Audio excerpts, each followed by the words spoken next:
Now to an artist whose time in prison helped spark a movement. Rapper Meek Mill is teaming up with other high-profile names, including Philadelphia 76ers co-owner Michael Rubin, to fight for criminal justice reform. And we're going to speak to them in a moment, but first, let's take a look at Meek Mill's story. The money turned into a monster. Meek Mill is a platinum-selling rapper with hits like Monster. His promising music career often overshadowed by his numerous legal troubles. Meek Mill, whose real name is Robert Rameek Williams, I've been to prison 4 times without committing crime. After spending time in prison, he faced strict probation requirements that he violated several times. Meek says he felt trapped in a legal system that he says hindered his rehabilitation and his career. I got caught up in the system, and every time I started to further my life with the music industry was something that always brought me back to ground zero. Supporters like Rick Ross and T.I. siding with the rapper. Jay-Z even calling the sentence for the parole violation unjust and heavy-handed, sparking the Free Meek Mill movement. And today, fellow rappers still showing their support, along with Patriots owner Robert Kraft and 76ers co-owner Michael Rubin. This problem is so much bigger than Meek that fundamentally our criminal justice system is just broken and didn't work. Now, top sports and entertainment leaders are launching Reform Alliance, an organization set to reduce the number of people affected by unjust parole and probation sentences. And joining us now to talk more about their new Reform Alliance are two of the co-founders, rapper Meek Mill and Philadelphia 76ers co-owner Michael Rubin.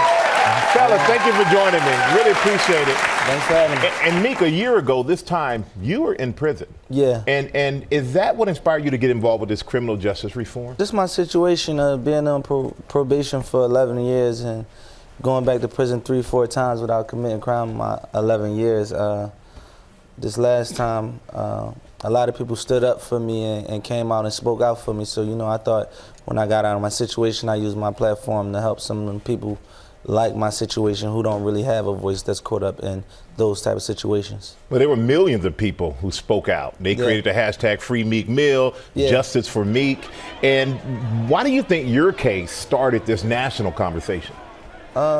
Maybe because I'm a celebrity and I have a platform, but it was unjust. It was publicly unjust. I got 2 years for wheeling a motorcycle in prison. Everyone's seen it. My fans stood up. Michael Rubin, Jay-Z, Robert Kraft, Rock Nation stood behind me and spoke up on my behalf, which I think sparked things on a national level to everybody to see what was going on. And, you know, we used that situation to shed lights on the people who don't have a voice. And then when you were released, Michael Rubin, who's here joining you, Michael showed up, took you to a 76ers game. And so Michael, I'm curious, how did this friendship happen?